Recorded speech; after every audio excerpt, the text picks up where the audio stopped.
So, welcome to Books by Kai Book Club. Um, this is a really great quote by Audre Lorde that says, "Without community, there is no liberation." So, I started this book club, which I'll share more about on the day of the inauguration. I was really inspired by just the 92% of Black women who um, tried to save the country. And I wanted to spend the next 4 years in community with other women, leaning into reading books by Black women. So that is what that is about. Today's agenda is we are going to do, obviously, I just did the welcome. We're going to do introductions and an icebreaker. I'll share a little bit about the book club, and then by then, hopefully, Sheri will join our call. We'll have a quick discussion with Sheri. So I have a bunch of questions to ask her because this is literally one of my favorite books, and we'll get into what this book is even about if you didn't get a chance to review it. But then I'll open up the floor to you all if you have any questions for her. She is a certified life coach. She is just a wealth of wisdom and knowledge, and her book really inspired me. So she literally wrote a book targeted to high achievers, high performing people, just telling us to lean into finding peace in our lives and not just constantly trying to chase the next thing, the next achievement. She's teaching us how to live a life that, even in the midst of complete chaos, we can center peace, we can center God, we can center the things that truly matter to us. And I feel as we go into a new year, it's important for us to really lean into some of the principles of her book, which I found to be very powerful.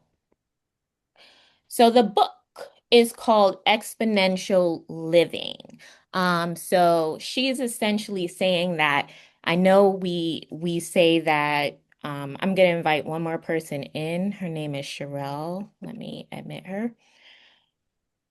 I know we all have definitions for what success is, but this author, Sheri Riley, she is trying to argue that peace is the new success. Peace can be the CEO of our lives. And so she does this by breaking down 9 principles, and those principles are live in your power. Healthy living is more than just a diet. Pursue peace and a positive mind. Have a servant heart and a given spirit. Stop working, start maximizing. Happy is a choice, joy is a lifestyle.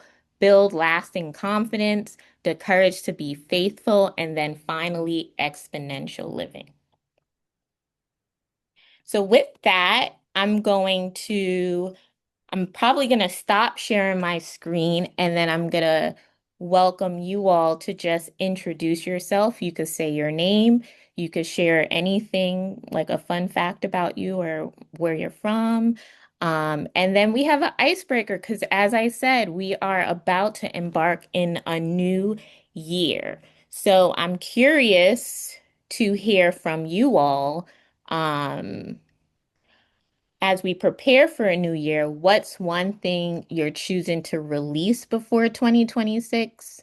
What's one area of your life where you want to choose peace over productivity? And in order to do the above, what's one small habit you want to commit to in 2026 that recharges your spirit and restores your peace?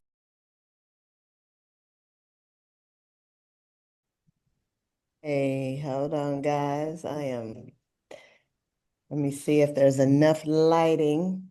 There we go. I don't know if I have enough lighting. Let's see. Is the lighting good? It's Because I am great. in my dining room. I was adamant that I was not going to go into the office on a Sunday. That is exponential living. Exactly. We are so excited to have you here, Sheri. Your book, as you know, is inspiration to us. And so we are going to, me and you are going to chat, but then Okay. we're going to open up the floor to anyone else who has a question because we all want to live exponentially, as especially as we embark on the new year. And if you would afford me this privilege before we start, I know you have a flow for us, but before we do that, I just want to say, first of all, thank you for the support. Thank you for reading the book. Thank you for identifying the book as something you felt would give a core offering to your community. And then each of you, and I'm assuming all young ladies, because I don't see Sherelle and Shadisha on camera. Um, but I want to say to each of you, thank you for your time. Thank you for your time. Really, the only asset we really have is time. Money can come and go. We can get money, not get money, lose money, gain money. But the only thing we cannot stop, get back, adjust is time. And so when you give someone your time, you're giving them the most valuable asset. So before we even dive in, I just wanted to say thank you to each of you for your time, because you've given both of us, our host, as well as myself, your greatest asset. So thank you. So I just wanted to say that on a Sunday, because there's 100 other things like sleep and some more sleep and on a couch and laying on another couch that we could be doing, but we're here talking about exponential living. So I thank you guys for that. Oh, thank you. And Shadish said, thank you for your time as well. Thank you for being here. Yeah, well, and this is going to be a conversation. So I will say this at any time, even though we have some questions, at any time, if you guys jump in, like this is Yeah. not a lecture. You are not in college being, with the professor. This is a conversation. So please unmute. If you can turn your camera on, I always say, unless you butt naked, I would love for us to be able to see each other. Yeah. Um, Sherelle said she couldn't. She managed the expectation that she couldn't. And then Deesh just got back from a trip, like literally just got back. So Look, I understand, but if you can, if not, totally understandable. So now that I have hijacked, it's okay. I will now give it back. All right, everyone. So I want to introduce Sheri. So, Sheri, as you know, you wrote one of my favorite books that truly changed my mindset and transformed my life in the best way. And I will honestly say 2025, even though I read the book in 2023, was the year that I implemented a lot of your principles, and even the fact that you're here today is a manifestation of the courage I I got from reading your book, to even ask you. So this is just a testament, to ground everyone in the heart of your book, Exponential Living. It is based on 9 principles, which I will read. Live in your power, and power is an acronym for perspective, ownership, wisdom, engagement, reward. Healthy living is more than just a diet. Pursue peace and a positive mind. Have a servant heart and a giving spirit. Stop working, start maximizing. Happy is a choice, joy is a lifestyle. Build lasting confidence, the courage to be faithful, and exponential living. And Yeah. so, with that, I have some questions. I don't want to hijack you. So, like you said, everyone else can ask questions as well. But I do have some questions that I've been dying to ask you since reading your book. And the first one being, you walked away from LaFace Records at the peak of your career. You were a 6-figure marketing executive, And you were at LaFace, which was also in its own prime with legendary artists like Toni Braxton, TLC, Outkast, and even a young Usher. Some people might have questioned why. Why would you leave? But I'm Everybody questioned it. everyone. Okay. Okay. Why would you leave? But I want to understand a little bit more about who that version of Sheri Riley was and how did she know it was time to leave that part of her life, that six-figure girly life for something else. Yeah, so just to give a little background to that is, I'm from a small town in Kentucky, about 25, 20, maybe by now, maybe 35,000 people. And, I'm gonna date myself. When I was in middle school, 14, 15, or high school, 14, 15, there was no cell phones, there was no computers, there was no AI, there was none of that. We didn't have a sky pager. We had a typewriter and a phone on the wall with a landline. But and I'm a woman of faith, but I at the time called it a dream. But what I know now was God planting vision in me at 14, 15, that I would live in Atlanta. I had never been to Atlanta, that I would work in the music industry. There was no music industry in Atlanta at that time.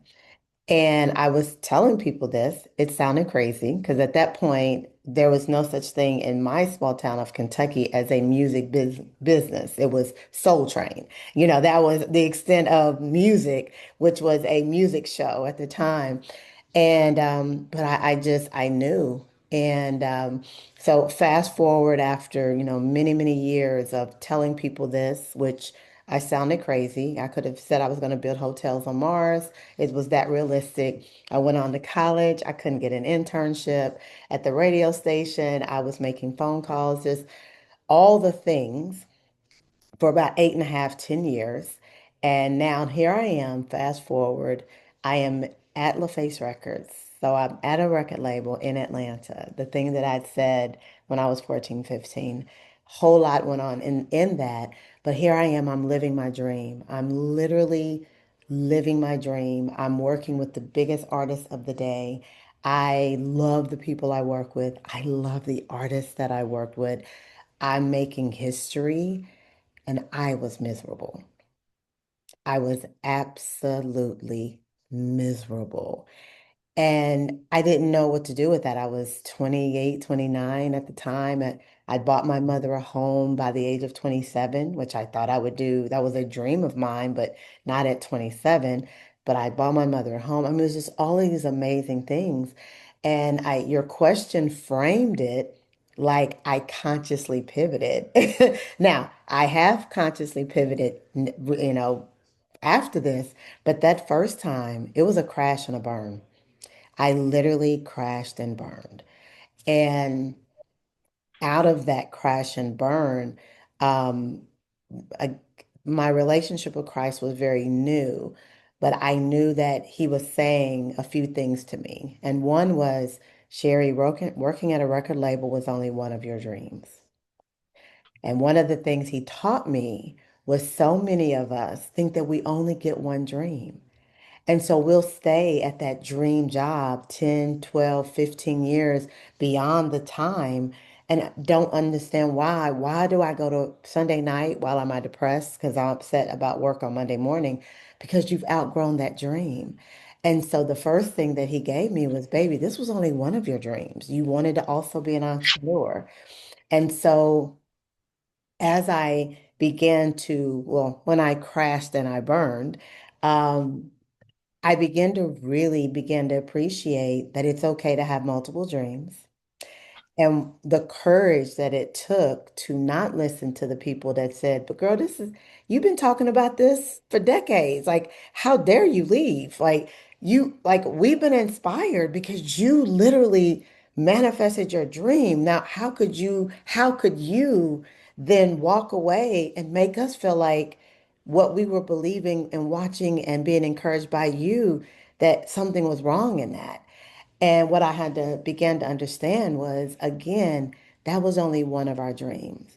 And one of the biggest things that so many of us don't realize or don't appreciate is when we get to a certain place in our lives, we forget to dream. And I talk about that in the book.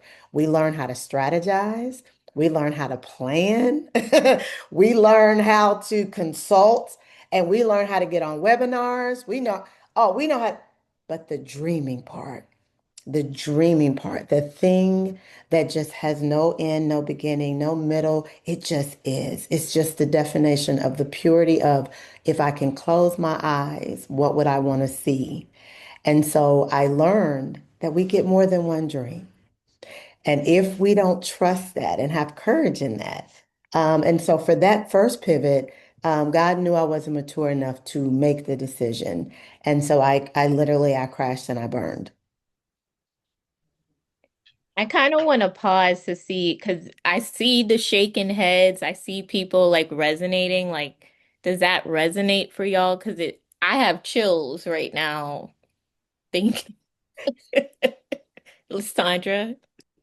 So, as I'm listening to you right now, and then also as I was reading the book, there were so many different parallels that I was looking at. And I'm like, oh my gosh, like, it's like these people are like living my life. I was listening to like all the different people that like, was giving quotes. I think I was trying to find them, right? You had like Kyra Lydell and all these different people. And I'm like, I need to understand because it's too similar. And one of the questions that I was trying to figure out as I'm writing the book is, I was trying to really understand your timeline. So I'm happy that you start to touch on it because I went through so many different pivots, right? And so many different levels of burnout. And when you say that, like the first burnout that you experienced when you was 28, I'm like, wow, that's like that first burnout that I experienced. And that's when I did my first pivoting. So I'm so happy that you're talking about this because I was trying to follow like all the parallels because it aligns so much with my life. And so my question is that when you were also like interviewing all these different individuals, right? What did you interview them because they also like was it the conversations that they also were experiencing like these burnouts at those same periods of time or like how did that come about? You mean the exponential conversations at the end of it? Yes. Well, and you had it intermittently throughout the book. Like I remember in the beginning, you had a conversation. Throughout the book, you had several conversations. Yes. And so, and I'm gonna touch on something and then I'm gonna answer the question. Um, and the reason I highlighted multiple pivots because the pivot at 28 where I crashed and I burned, as devastating as it was, that one was easier than the one in my mid 40s when I didn't have a clue. Because the one Okay. at 28, I still had a clue. I knew I was like, oh, I'm done with the music industry. Okay, I'm going to be an entrepreneur. So I was an entrepreneur for 17 years. But then in my mid 40s, when I hit that next pivot, I was lost. I was lost. So we'll come back to that. That's the We'll, next we'll touch come. on that. So the conversations, there was a structure around the book that I was adamant about. And a part of that was I wanted real life stories. I didn't want research. I didn't want like the hypothetical theory of what exponential living was. I wanted real life examples. And so I genuinely, over the course of the 12 years it took me to write the book, each of those individuals who agreed to the exponential conversations literally represented that principle. And so, um, with Tracy Morning and Daryl Griffith for the third principle, but giving a give, ah, a giving spirit and a serving heart, a serving spirit and a giving heart. Y'all know the one I'm talking about. It's like Servant heart and a a giving giving spirit. spirit. Thank you. I have dyslexia as well, but a serving heart and a giving spirit. Yes. And so they both of them they represent those two entities. Will Packer with Stop Working and Start Maximizing. He embodies that. Mark Cole embodies exponential living. And so in that, and the blessing is everyone except one person, everyone I asked to be in the book, everyone except one person said yes. There was only one person that said no. And looking back over it now and watching his journey, that was God's protection because um, he wasn't supposed to be in the book. And so the blessing to that question is I literally wanted real life examples. Deanna Hamilton, when I asked her the question, "Who are you?" And she gave me her resume. Well, I am this, I'm this. And I was like, okay, you told me your titles. Now who are you? She was like, girl, and we had that exchange. And when we finally got to she sat back and was like, and I was like, okay, but who are you? And she was like, I don't know. I knew that. I needed that conversation has hit so many people. I have so many people come to me and say, that conversation you had with Deanna, like that just hit me. But that's what I wanted. I wanted those real life examples of what the book represented. So that was the impetus on all the conversations. I mean, Boris and Nicole, like they so represent healthy living is more than a lifestyle because there's these two amazing actors who are beautiful and both of them are healthy. Boris is a workout, all the time you see videos of him working out, and Nicole, you know her for her gym rap and how committed she is to exercise. And so you would look at them and think, oh, it's health and fitness that makes healthy living this thing. But the reality is what makes them so healthy has nothing to do with the fitness and the nutrition, though that's a benefit of what they do. But the core of it is the relationship that they have with themselves, the relationship they have with each other, the relationship they have with their children. And so they so epitomize that principle. And so that's how those conversations came about. Katie, do you mind if I just ask just one more question? Okay, sure. Okay. So thank you so much, Sheri. Like you kind of like took us through there. And I kind of am interested in like you going back to Kai's question because if she talks about like Kai talked about that first pivot, and then there's like that journey between the first pivot and then the second pivot. And I'm interested in knowing like how like that journey, like what was that like? Yes, so the first pivot was resigning from LaFace Records and then what that looked like. And when I resigned, what I realized was my other dream was always to be an entrepreneur. Like working in the music industry and at a record label was one dream. Another dream was being an entrepreneur. Um, and when I resigned, God gave me exponential living. Well, when I burned out, God gave me that I had been spending 100% of my time on 10% of who I was and expecting 100% of my fulfillment. And as a marketing girl, I was like, oh, that's a dope tagline. Like, I knew that was a dope tagline. Stop spending 100% of your time on 10% of who you are. But I also know I needed to live, like, what does that mean? Like, I needed the answer to that question. So he gave me that. He gave me 9 principles and he gave me exponential living. And then he said, now your other dream was becoming an entrepreneur. And he said to me, the company is Glue. It's a strategic consulting firm.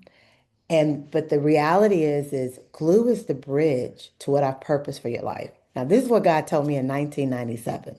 Glue is the bridge for what I purpose for your life. But the mission statement for the company and the mission statement for your life is 1 Timothy 6:17 through 21. 1 Timothy 6, verses 17 through 21. And I'm going to paraphrase it. And it's basically command those who are wealthy not to be arrogant and put their hope in riches, but put their hope in God who gives them all things. Command them to be willing to share, do not lay up treasures here on earth, but lay up treasures in heaven. And so it goes on and then it talks about false knowledge, which is, the internet and social media, all of that came later. Um, but he said, that's your mission, that's your mission statement. And so I launched my company, Glue. and it was a strategic consulting firm. I had it for 17 years.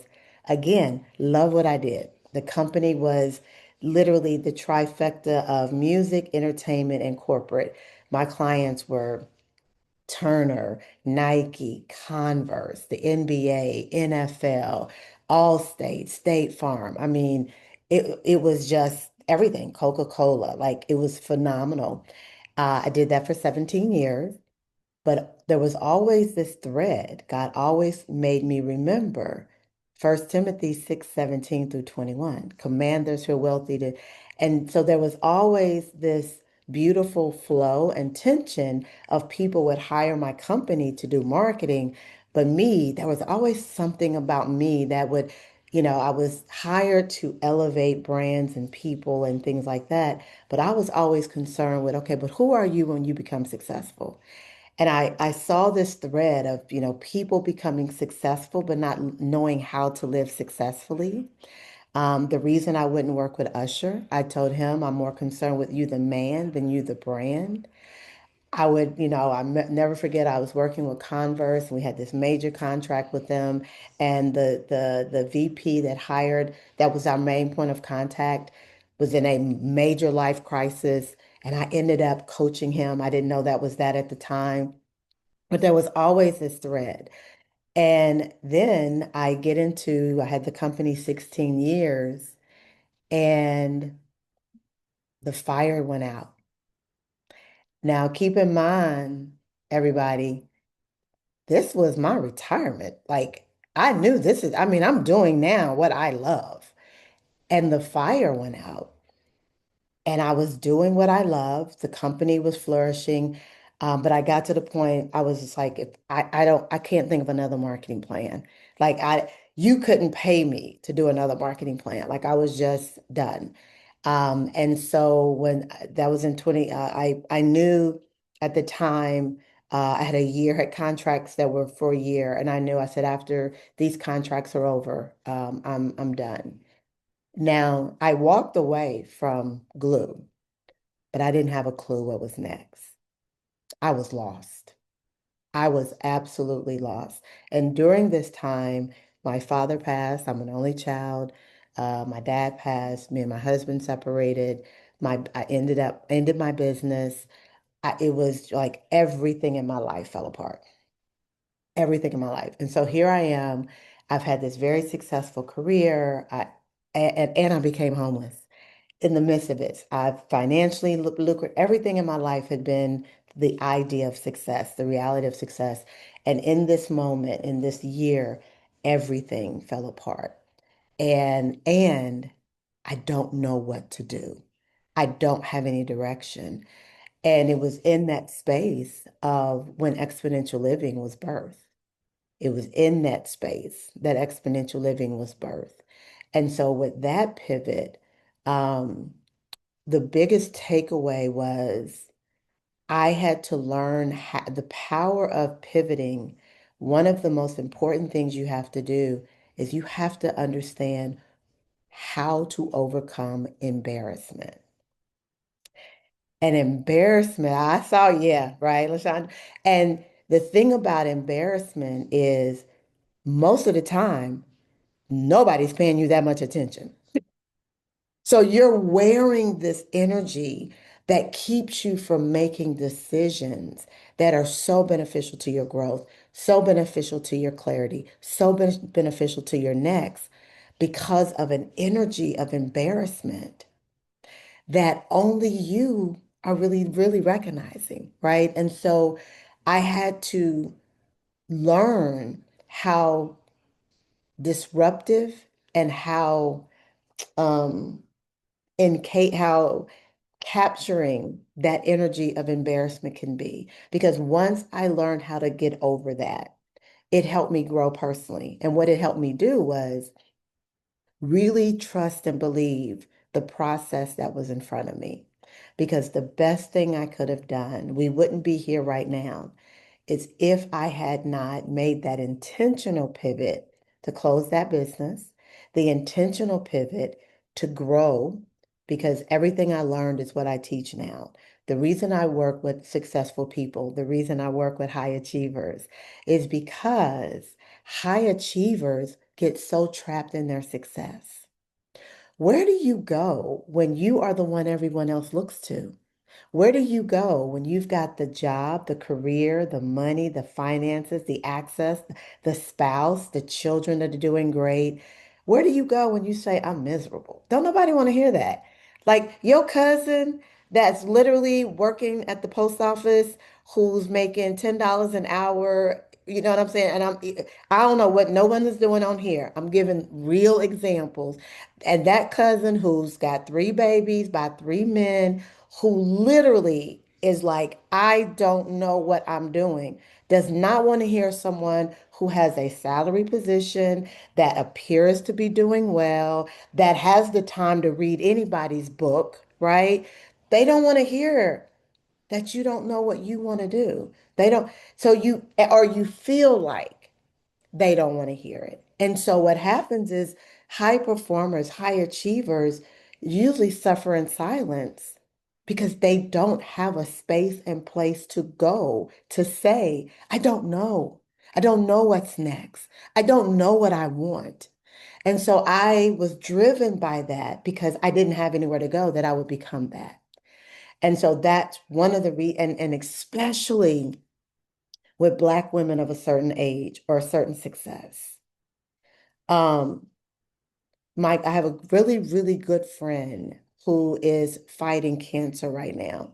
And she said something profound. She said, I realize that just because I have cancer doesn't mean I have to be in pain.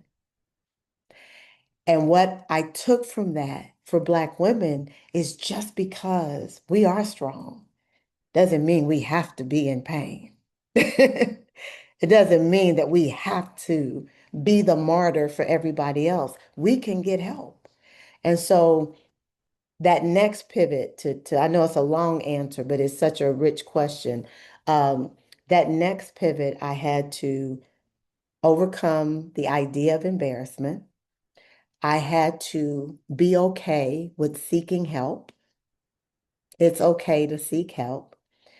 And I had to understand that just because it didn't happen the way I thought it was going to happen doesn't mean that it's not going to happen.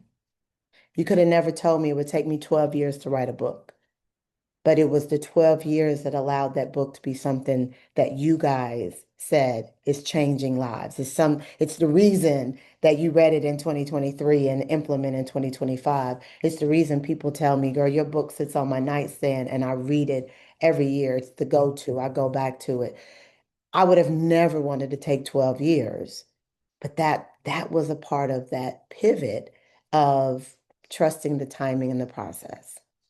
So long answer, but did that give more clarity, Lysandra, on that second pivot? Yes, it did. Thank you so much. Yes. And starting, I will say this, the second pivot, I really learned it's okay to ask the question, what do I want? And not what do I want in my career, not what do I want for my children, not what kind of spouse I want. No, generally, what do I want? And really answering that question. Hmm. Sheri, you are so powerful. Thank you, thank you, thank you for that. I want to go into the peace aspect. I wore my shirt. I don't know if y'all can see. I wore my shirt. This one is a bodysuit. So I was like, let me make sure I represent today. And Kanithia, I see you. We're gonna come to you. I want to go quickly into the piece. So in your book, you said many people make looking good the CEO of their life. And that could mean keeping up with appearances. You talked about this idea of embarrassment. But you kind of push us to say peace should be the CEO of our lives. There's so much going on in this world right now. Um, there's craziness, but you are still pushing us to see that peace is the CEO. So I'm curious, what are some of the things any one of us on this call can do to truly center peace in our lives when there's so much noise, so much going on in our lives, so much going on in work, on the news, everywhere? How do we truly center peace? Yeah, so the first thing is we have to accept that peace is possible, right? Like, look at what you describe, everything you describe presents it as it's not possible because of all the external things.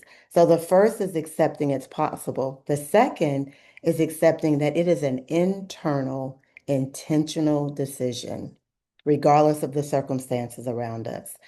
When I was writing the book, a soror of mine, I asked her, and this is a very, busy, highly successful woman, but I asked her, I said, every week, will you have from 7 to 8 a.m. on a Friday, will you meet with me and be my vision partner? Because I cannot get clarity on this book, this path. Like, will you do that? And she said, yes. And so every Friday for a year from 7 to 8 a.m., we met. And it started with me trying to get the definition of exponential living. Like I just couldn't get clarity around the definition of exponential living. I knew peace was the core, but at that time, my agents, my book consigliere were all like, again, this idea of peace was too abstract and it didn't make sense. And so I was trying to figure out the definition of exponential living. And so I wrote this, it was like a page long definition of exponential living. And every week we fine tune it. And so we got to the point where I said to her, I said, the definition of exponential living is a lifestyle of pursuing peace, choosing clarity, and living courageously. And she said, wow, Sheri, that's great. She said, the only thing is that thing, peace. She said the word peace. She said the problem with that is peace. She was just like, she lived in New York and she was like, girl, there is no peace. It's chaos everywhere. There's no silence. She was like, even when you get in a New York taxi, now they have advertisements playing. If you go to pump gas, there's commercials now when you pump gas. She's like, there's not peace. So in order for this to be realistic, you need to take that word out. And this woman had dedicated at this time about 10 months of her time to me. So I had to, and I asked her to be my vision partner. So I needed to respect what she shared. So, but got off the call and I just kept praying, like, God, I know you gave me this. But I gotta respect, like, I keep getting this pushback around peace. And as I was praying, God brought the story to me of when Jesus was on the boat with the disciples. And, Jesus is asleep, and the disciples are, the storm hits, and they are like petrified, and they're like, oh my God, we're going to die. We're going to die. Like, they're like, Jesus, wake up. Like, we're going to die. Don't you realize what's going on? And when Jesus wakes up, he says, peace be still. And what solidified everything for me with that higher revelation of that word was peace is always available to us. And peace has nothing to do with the external realities around us. That's the reason so many people don't have peace is because of what you described as all the things around us. We think that has something to do with peace or the lack thereof. Peace is always available to us. Peace is, as Ephesians 2:14 says, he is our peace. As a woman of faith, but just in the marketplace, when we recognize that it is an internal decision that the calm and the power and the harmony that we need is within us, and we take back the power that we give to everything around us. Our children can't give us peace. A loved one can't give us peace. A career can't. We think that if we get the money, or the career position, we'll get the freedom, and that freedom will give us peace. Or if we're in a good relationship, good friendship, then that security will give us peace. When the reality is peace is the only thing that gives us peace. And so when we get anchored in the decision that peace is possible, the commitment that peace is an internal decision, and the understanding that there is nothing external that can give you peace, and there is nothing external that can take your peace. Not illness, not calamity, not divorce, not a wayward child. Nothing can take your peace. It is always available to us. And because the example Jesus gave us when he said, Peace be still, what he showed us is we are always in control of the decision for peace. That's why I say the first thing we have to do is recognize it's possible. Because when we don't recognize it's possible, we'll always believe it's something that we got to go get or find or organize, or this got to get in order, that's got to get in order. We got to get this right. I don't care what it is, when it is, or what it is. Every moment you get to decide, peace be still. Every moment, every moment, every moment, every moment you get to decide, peace be still. And that's the power. That's the power that we have to own. And that's why I say peace is possible. Peace is our power. Can't nobody take it and can't nobody give it. It is ours. And that's why it's the core of everything. Everything starts with that. Everything starts with the peace. Oof. Kenethia, you had a question. I want to honor your hand raised, but I'm recovering right now. Oh my God. Yes, Reverend Sheri just laid it out. I am sitting over here and my spirit is so full with all the things that you're sharing. So, first and foremost, just thank you for your openness and vulnerability and transparency. I think that's where we get the help. So just really appreciate your honesty. And as you're talking about peace, there were two questions that really came to mind. And I have so many more, but I'm gonna keep it to two because I want to make sure the room has time for questions as well. But Sheri, you talked about this idea about people who are high achievers and high performers, especially Black women, and this concept of stop spending 100% of your time on 10% of who you are. How in the world do you strategize around that? So people who have built a brand, right, around work ethic, around responsibility, around being fully committed, right? That 10% can take over, quite honestly. So that's the one part. The second piece is, as you talked about your second pivot, and you gave us examples of some of the things that were going on in your life between the first pivot and the second pivot. Did you feel the second pivot kind of hit harder, partially because you may have felt there was more at stake, right? Like Absolutely. there's more on the line in your 40s than there is at 28, right? Like you got so Absolutely. much more. Yes. You've accumulated things you're more responsible for now, right? So all of that in relation to this piece you're talking about, I would just love to hear your wisdom on how you navigated that, how the Holy Spirit led you through that, and just your recommendations that you may have for us. Yeah, well, I'm gonna start there. Absolutely. Absolutely. And I'm gonna add to that.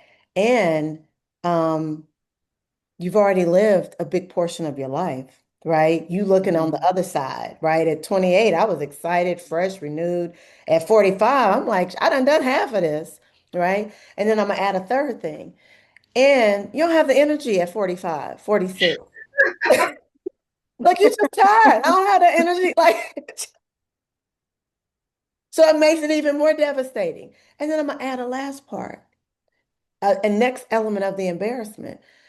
There's the embarrassment of what do people think, but there's also the questioning of, did I do something wrong? Like, did I did I mess up something? Like, how did I get here? Like, the education, the wisdom, the insight. I go to church, I help my friends, I check all the boxes. How did I get here? Right? So now I'm gonna kind of go to your first question and come back. Yes, and grieving. Yes, absolutely. Oh, the grieving part. That's a grieving the life you thought you were going to have and grieving the life that That's you wanted to have. that. Yes, yes. So we're gonna come back to the grieving. But I will say some actions to take when I said that earlier about getting help. Like give yourself permission, dot, dot, dot. As Black women, working with Black women all these years, I have found that we have to give ourselves permission, dot, dot, dot. And when I say dot, dot, dot, give ourselves permission to be vulnerable. Give ourselves permission to get help. Give ourselves permission to say, I don't want to do it. Give ourselves permission to grieve. Like we hold so much. Give ourselves permission to let stuff drop. Oof. Exactly. One of St. Marshall, she gave this analogy of there's rubber balls and there's crystal balls. And we have to learn the wisdom is recognizing the things in our life that are crystal balls and the things in our life that are rubber balls. And there are things in our life that when they're crystal balls, they can't drop because if they'll break. But there's things in our life that can drop, and guess what? That thing gonna bounce. So, and a real life example, in my marriage, like there was so much I was assuming responsibility for in my marriage because I can, because I'm I can make it work. But the reality is, I had to get to the point where if that bill didn't get paid, that's a rubber ball. That'll bounce. That credit report, that'll recover. But if my child don't have the level of confidence, self-awareness she needs. That's a crystal ball, right?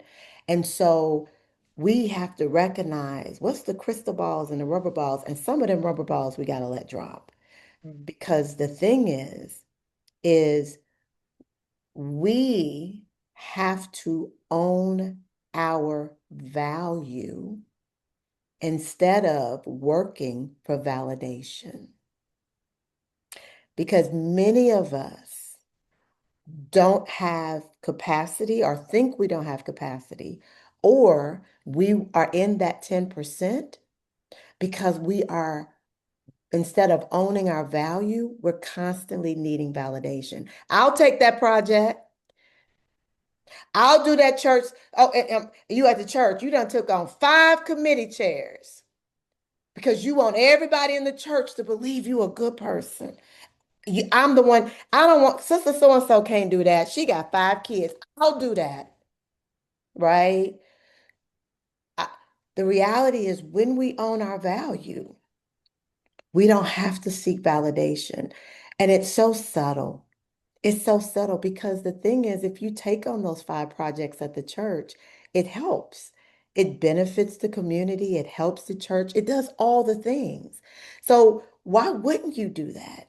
Well, you wouldn't do that because you could do the one thing at your church and create capacity for yourself. One of my early clients, a soror of mine, she was just, it was so much. She was just, I mean, literally, I did an event and she couldn't even get off the couch.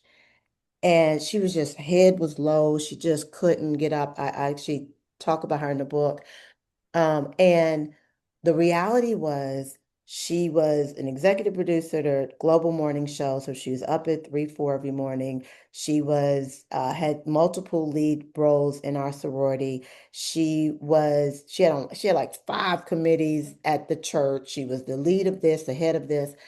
And one of the first things I did was I charged her to stop leading let go of the lead role she had at the church. And I was like, now, Sheri, come on, you went too far. Like, I, come on, I gotta serve. The Bible says serve. I can't even believe you would tell me that. And I said, but here's the reality. You've been doing it for 10 years. You don't want to do it anymore. And the reality is you are taking someone else's seat. And she was like, what do you mean? I said, the same grace you've gotten for that role that you have outgrown, that's someone else's grace to receive. That's someone else's blessing to get. You're robbing someone else of the blessing they're supposed to get from that seat that no longer is your seat. And Let me tell you, the day she resigned from that position, the person who took over the role came up to her, hugged her at church, and said, "Thank you." She said, "I've been praying to God to bless me with where I could serve." She said, "And the moment you stepped down, I knew that was my role." So when we release our perspective around the need for validation and take ownership of our value, because in that journey, she began to take ownership of her value. And guess what? It no longer served her to serve in that capacity. And guess what? Because she relinquished those things that was no longer serving her, she created capacity to adopt her son, baby Luke. If she hadn't released what she had already maxed out in service, if she hadn't reevaluated the things she was doing for validation unconsciously, she would have never realized that the thing that she genuinely wanted capacity for was to adopt her son. And now baby Luke just turned 12. We just celebrated his 12th birthday, right? And so the long answer to that question is what do you need to give yourself permission to let go of, to grieve, to have the courage to accept? Where do you need to give yourself permission to get help? That's one. Secondly, what are you participating in that no longer serves you? Right? That's the second. Third, where do you need to learn to own your value where you're seeking validation? And one of the things that I have, if you guys go to my website, I have a program called Living Your Power. It's an independent study. And it really allows you the practical of how to create capacity. Like the practical, like I'm giving you the very broad, but everything I do is meant to give real transformation, right? So what is the practical on how you create that capacity? And it's these things that I'm sharing. It's taking the broad, give yourself permission, stop saying, "I don't know." Own your values instead of seeking validation. And now here's the practical. Okay, one of the practical things we did with Denise, she's an executive producer. Literally, everyone wanted to go to lunch with her or have a call with her to ask her questions on how to get into TV. We created a frequently asked questions. And I wouldn't allow her to go to lunch with anybody anymore. Because what we would do, because that's a 90-minute lunch, a 35, 45-minute drive time. So it's a 3, 4 hour day, time of your day. The first thing she did, do a frequently asked question. It was like 12 questions that people asked. She got the answer. She would send that to people. Guess what? The 99% of the people asking for a lunch, when they got that email, they were good. The 1% who then moved to the next step of a lunch, now she went from like 25 lunch requests to like 2. We got 20 hours back in her calendar in the first week of working together. And so that's the practical. And then this last part with the grief. Grieving is not just losing something to death. Grieving is anything that you have to let go of that you absolutely desired in your life. It could be an idea. It could be a dream. It can be a person. It could be a relationship. But we have to give ourselves, I had to grieve the fact that the business I thought would be my retirement plan, I had to walk away from. I had to grieve that. I've had to grieve the fact that I thought I would have 2 birth children. I only had one. I have a bonus daughter, but I only had one birth child. I had to grieve. I have a great marriage. We've been married 20 years, but it ain't the marriage I thought I would have. So in order to have the marriage I wanted with this man, I had to grieve the idea of the marriage I thought I would have. Right? So we have whatever that thing is at this point in your life that has not evolved yet or evolved at all the way you wanted it to. Are there some things that you need to grieve to free yourself up to really have gratitude around what you do have? I Okay. will make my answer shorter, but I just, there's some richness that God is pressing upon me that I want to make sure I get from these, give from these amazing questions. It's too good, Sheri. Please don't change. We need it. One last question I have, and then I'm gonna open up the floor to anyone else. Anyone else who has a question. The last question I have is, and it's something that I'm struggling with right now. So in your book, you say you always took ownership of choices that brought you lack in life, but you didn't take ownership of the choices that brought positive value and forward movement in your life. Yeah. It's something that I do. I focus, like, if there could be a list of things going right, and I will laser focus on what went wrong. How did you shift your perspective? How can we start doing the same? Yes, I had to recognize that I needed to heal. The reason that I would focus on the one thing that was wrong and not the 10 things that was right, is because I felt like I had to be a fixer. And the reason I felt like I had to be a fixer was because I really wanted someone to help fix me. But I had everything externally looked so good, right? I'm like kicking butt, taking names. Um, but I overly became what I wish I had. And so it goes back to the owning your value, because think about it, when you're fixing the one thing, ain't no most of the time ain't nobody celebrating you for the nine things that are good. But they are paying attention and applauding you for fixing the one thing that's wrong, right?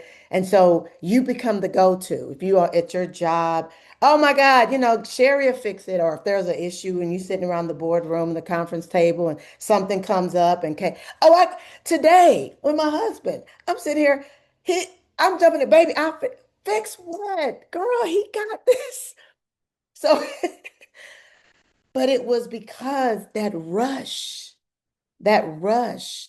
oh, they need me. I'm needed. Because if you feel needed, it taps into that need for validation. It gives you the rush because it's easier to feel needed and fix a problem than to do the hard work on your confidence, your self-worth, your self-esteem, your self-value.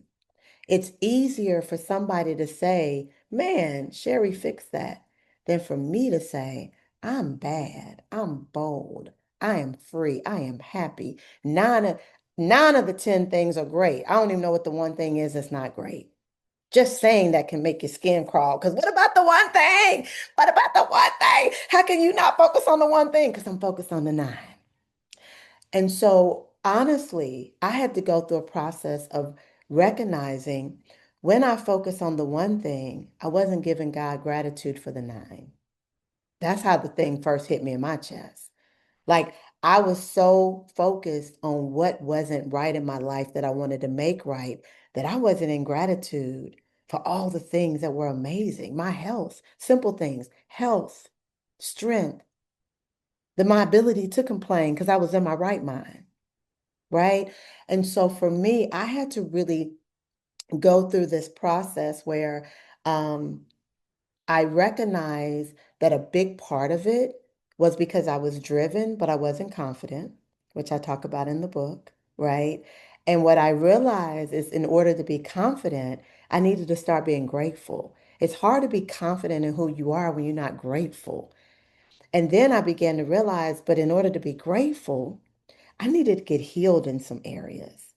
There was trauma from when I was 14, or 15, 16, and my best friend slept with the guy that I thought was my guy. And there was trauma from that I didn't even know. I thought I was done with it, over with. But the reality is when the two people that you trust violate you in that way, as a 16-year-old, you can't even process what that looks like. You just carry that residue. And so the residue of that, I didn't, I, why were, there was residue that I needed to get healed from. There was residue from being this brilliant Black girl in this white environment where I always felt like I was different. Like I felt, so there was trauma I needed to get healed. There was all these little things, whatever your little things are, what are the little things chopping away at your confidence, that chop away at your value, that won't allow you to set standards, that makes you feel like you got to be the fixer? So that you then lock in on the one thing and don't celebrate the nine things. You see that? You see that cycle? So you can't just focus on why am I locked in on the one thing and not celebrating the nine things. You gotta, how did I get here? And so for me, my journey was I needed to declare I am healed. I am grateful. I am confident. I am free. I am bold. I am me. Because what I realized is the version of Sheri that I wanted to be, I wasn't fully living. And in order to be me, I needed to get bold. There were some things I needed to say, things I needed to stop doing, places I needed to stop going, people I needed to stop allowing into my life. But in order to get bold, I had to get free. And in order to get free, I needed confidence. And in order to gain my confidence, I needed to be grateful. There was just gratitude just filled me up.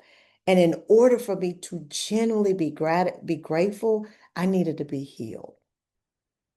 I needed to be healed. And so the end result was now I'm so grateful for the nine things.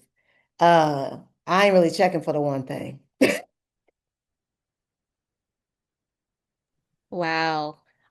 Opening, Sh Sherry, I just have to pause because thank you. Thank you, thank you, thank you for your transparency, for your advice. I need to journal after this call. Um, but I see Lissandra's hand, and then officially we have a few more minutes left, so opening it up to whoever else has a question for Sherry. I saw I was getting a little fuzzy, so I turned my light on. Oh, there we go. My question is, in life, it's a series of ups and downs, right? So now that you've hit a new chapter of life, right? You have found peace, right? But that doesn't necessarily mean that life still doesn't go up. We still don't have our ups and downs. So, like in this chapter of life, what does exponential living look like for you? Yes, and I'm a tap back on one thing when you said I found peace. I don't think you find peace. Peace is not a destination. Peace is a minute by minute, moment by moment, day by day, month by month, year by year decision. Great point. Yeah, so exponential living is a lifestyle of pursuing peace, choosing clarity, and living courageously because it's not a destination. And that really is the answer, is that That's powerful. I literally um, pursue peace. And at the next level, I always give the analogy of God says we go from glory to glory. And so when you get to glory, he says you go from glory to glory. That means there's another and so there's the constant evolution and the constant growth curve that we're on. And so my word for 2025 was receive. My word for 2026 is bigger. And so in order to live bigger, it's the next level of exponential living. I'm pursuing peace at a higher level. And when we pursue peace, it gives us clarity. And when we bring peace and clarity together, it gives us the courage. And so now what that looks like for me is my goal and what I know God has purpose for my life is to be the thought leader for athletes that have obstacles hindering their peak performance. And to build at the next level, the premier high performance life coaching company for athletes and those in the sport ecosystem while still serving other high performers. And so to genuinely be the mother I want to be for adult daughters, a 27-year-old and a 19-year-old, 20 years of marriage. What does that look like? do I have the marriage that I want to have? And if not, what do I need to do? I want to travel more than I work. So what does that look like? And so the essence of what I'm saying is um, I'm doing everything in that book. I'm dreaming. I'm dreaming and Yeah, doing. I'm sorry, what'd you say? I'm so sorry. But thank you for that answer because, well, that enlightening, like kind of enlightenment, because I think it just made me realize that, as you said, you don't necessarily find peace, but it made me realize that you just learn how to deal with the challenges of life with grace more each and every time instead of, you don't have to crash and burn. You just learn how to deal and maneuver, and it gets better and it gets easier. You Yeah, try. this year was with all that I've been through this year, the level of pain that I endured with people that were closest to me. And what God had to teach me this year was that I needed to grow in my confidence. I needed to own my value in order for me to establish standards. And the what that had to teach me is as he elevates me to the next level, I needed to be more discerning about myself. My whole life had been pursuing, and serving and pouring into. And but God had to teach me discernment in who I pour, how I pour, and where I pour. And so he had to grow me in order for me to then trust the next level. And so I just feel, Lysandra, that it's that next level of what does God want to teach you to prepare you for what he has for you next.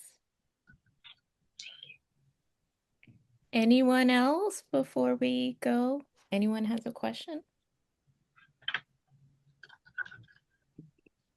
Hey, you're on, is it Aressa? Uh-oh, you're on your phone, girl. I can tell. It'd be hard to find that mute button. When you it's like you got to kind of flip and it kind of comes up.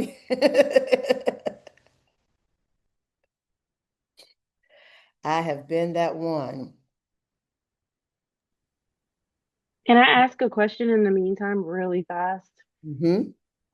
Also want to start by saying thank you. All right. So in the book, there's a mention of discovering yourself.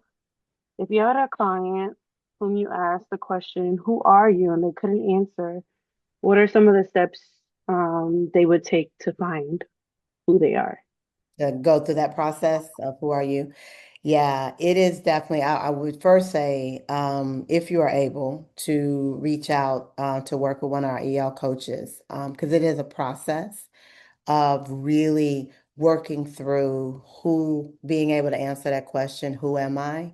Because there's so many layers and everyone's journey is different. But I would say, and we have a program called Power Broker Academy that really helps high performers answer that question. Um, but I would say, Chrissy, starting with answering the question, what do I want? And really being honest. And I want you to filter it. I want you to like ask yourself, what do I want? And you're going to start with the generics. I want to be happy. I want to make money.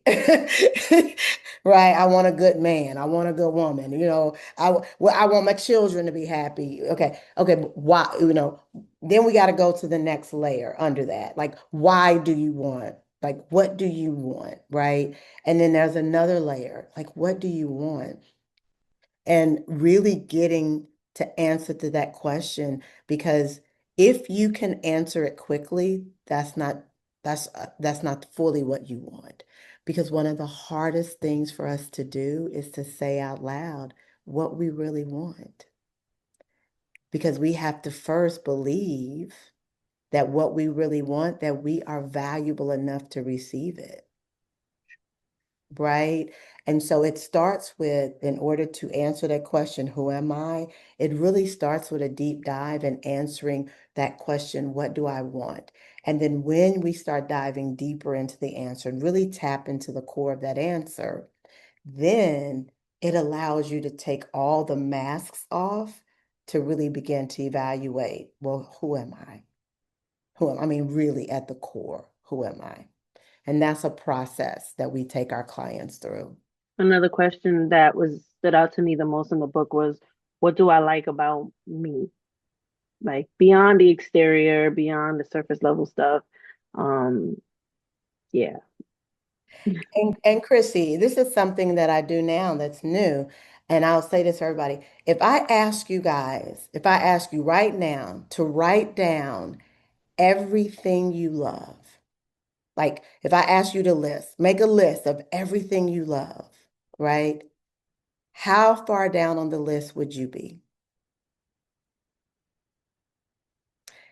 Now, in that moment, when I ask you that question, how many of y'all didn't even think about you? Like when I asked that question, because I know you like God, my children, like who on this call by show of hand said themselves when they was thinking about their list?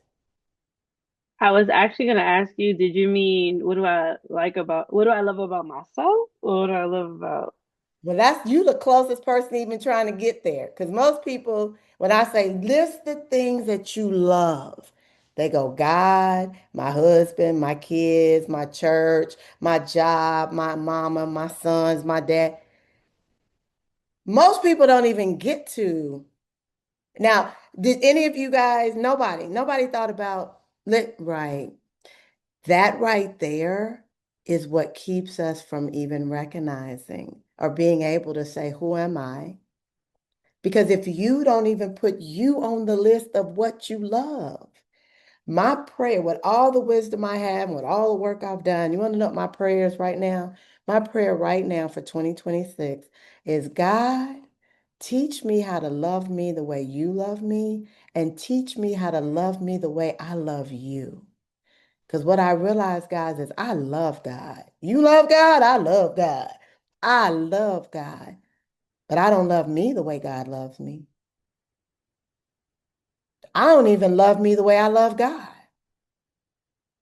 With all my self-work, and I don't love me the way I love God and the way God loves me. Because when I did that, I wasn't even in the top 10 on the list. I wasn't even in the top 10. And so, Chrissy, that's the work that we do to really be able to say, who am I and what do I want? Aressa, are you ready? Yes, I fixed it. We're like 5 years into Zoom and I'm still struggling.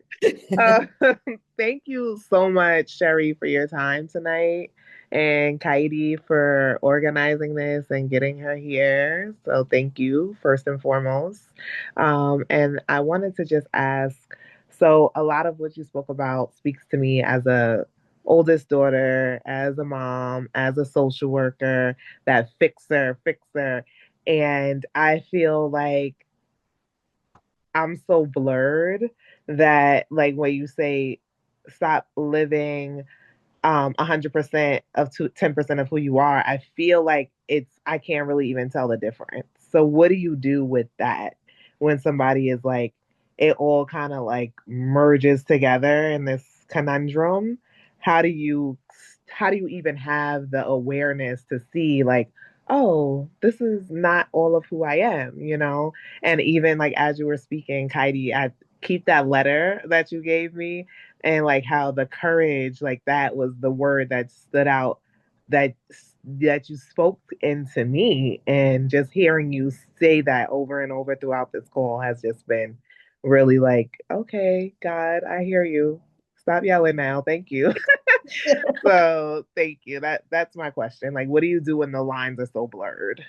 Yes. Well, the first thing is what you're doing now. And that is when I say read the book and really do the vision action results at the end. Like I genuinely wanted real transformation for people. I wanted a book that you could basically my thing was I don't want to read another self-help book. And at the end of it, all they did was talk about what the issues were. Like I wanted real results. And so the first thing is do the vision action results at the end. The second thing is, I highly recommend um, the Live in Your Power. the independent study on the website. Because again, there's intentionality. I just believe in the practical, the intentionality of really being intentional about identifying what are the things that are serving me, what are the things that are no longer serving me, what are the things that I have capacity for, what are the things I don't have capacity for. And then the third thing is where I would start with you is, and can you come off mute? I'm gonna ask you this. When you say the things are blurred, what do you mean? Like what's blurred? So like I feel like I'm 100% me all the time. At work, I feel like I'm just me. I'm a social like, and that like that question that you asked in the first chapter to the woman about like tell me who you are. I had that process in therapy. My first therapist, I'm like listing off my roles and she's just like, "No, who are you?" So learning how to like tap into my qualities, I do feel like I bring that into my work as a social worker. So it just is hard to say, like, is this all of me? Because I do give it my all. You know what I mean? So, okay. And I want to, so right now, so the thing is stop spending 100% of your time on 10% of who you are and expecting 100% of your fulfillment, right? And in the time that you described yourself, your 100%, what you described as 100% was I'm a social worker, I'm a mom, right? So you literally described your 100%. And it was all the things you do. The thing, you're a mom, you're a social worker. You said something else. You said mom, social worker, wife. Those are Wife too, but oldest daughter. And I, your oldest daughter. That's what you yes, said. You yes. said And I oldest know those are daughter, roles. wife. I know Yeah, these are roles.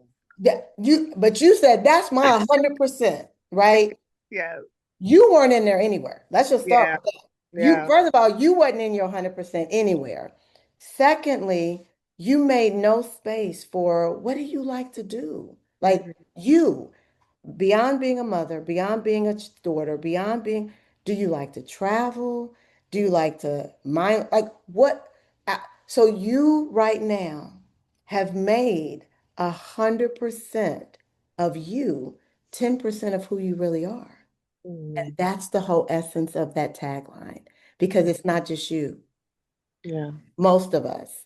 But the reality is, and can I love on you hard for a moment? Please. Are you happy? Yes. Are Yeah. you filled with joy? Yes. That's something that I work towards every day. But yes. Do you want more? Yes. Mhm. And with that more, do you have capacity for the more? No. Mhm. Yeah. And right now, with the joy and the happiness that you have, do you feel like there's anything missing that you want more of? Mm, definitely. Mm. Yeah, I work for the city of New York and I do not want to punch in anymore. Like that is my goal to just like live on my own schedule. And it, like you were saying, this whole in your book and as you were speaking, like it is so frightening when it's like your dream job and then to release that. So again, courage, Heidi. Courage. And here's and I'm so glad you came off mute and talked, because here's the blessing. You've done work. You work with a therapist. You've done work. Mhm, And the reality is this, you can have the joy and the happiness and still know that there's more. mhm, yes. We believe, again, remember the pain that I talked about earlier? We believe that the only motivator to move is pain. But what about when joy and happiness are amazing, Mhm, but you still want more? Well, that's where people can come in and be like, girl, you got that good government job. Girl, you got that good husband over there. Girl, you got that good job. You got them right, benefits. Your kids are good. But here's right, the reality. That's where you get trapped. right. You know Yeah. what's going to happen? That happy and that joy is going to become resentment. Mm, That happy and that joy is going to be years past, ideas and dreams not met. yes. And so I'm so glad you answered honestly, yes, I'm happy and yes, I'm joyful because I want you to move in joy and happiness, Mm, not from pain, resentment, and frustration. And I'm not saying change your job. That's not what I'm saying. I'm saying recognize that you are living in your 10%. mm, It may be 25 for you, but you are not living in the fulfillment, the total fulfillment. And you don't have to have pain and suffering to not be in your full fulfillment. You can be, because we should be filled with joy. We should be happy and still, mm. and still, and still. Pain shouldn't be the only motivator. Thank you. Yes, Wow. felt that because that is even like what you were saying about working with women who you don't really have anybody to talk to. I'm the only person in my family with a master's and who has done these things, went to college, and it does feel a little bit like, how dare you, you know? But like you said, when you know that there's so much more capacity that I have and I'm stuck in this space. So thank you. It is my purpose and my pleasure. Thank you, Sheri. We kept you. We kept you today, honey. We kept you. Um, can we take a quick group picture and I will let you all go and enjoy the rest of your Sunday. Just want to say thank you so much, Sheri. You are just such a blessing. You definitely use your story to plant seeds in each of us and inspire us in each, and you talked into every last one of us. And your impact is truly felt. So thank you for pouring into us on this Sunday with more than a word, Sheri. Thank you, thank you, thank you. Are Uh, so welcome. It is my purpose and my pleasure. And I will make this one request, if I yeah, could take this privilege, please. is I would absolutely love each of you, if you have a friend, a colleague, a family member that you know, this book would bless them for the holidays, for, Kwanzaa, Christmas, Hanukkah, the New Year. Please go to my website and that way they can get an autograph copy. It's available on Audible, ebook. But if you want an autograph copy as a gift, please, please, please, I would so appreciate that going into the holidays. Oh my gosh, autograph copy. I didn't know, Sheri. All right, we Yes, have if to you get on you that. get it, you get it from my website. Look, it'll be Oh, autographed. yes. Yes, and look, and What? Arista your got name. I'll write your name in it too. Oh, look, you got oh, it. Arista got the autograph copy. I'm late to the game. Okay. All right, everyone. If we can take a picture.